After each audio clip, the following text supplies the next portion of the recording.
Hello everyone, in today's video we are going to learn how to group and ungroup in pivot table. So let's say we have a pivot table as shown in here, and if we want to group certain items, then how we can do it. So here we have a group of tablets, furniture, laptop and OLED TV. So we want to separate the furniture with the tech. So I will select the tablet, the laptop and the OLED TV, and I will go into my pivot table analyze, and I will go to my section which says group selection. And once you hit the group selection, a group is created which is called group 1.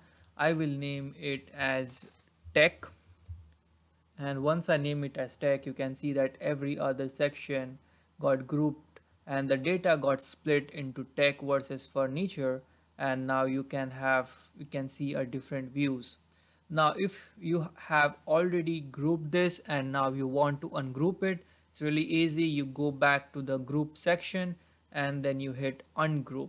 So once you hit ungroup, it will go back to the way it was before. So this section is very helpful when you want to group your data, analyze it in a way that you want to group only certain sections, and then ungroup it if you have to.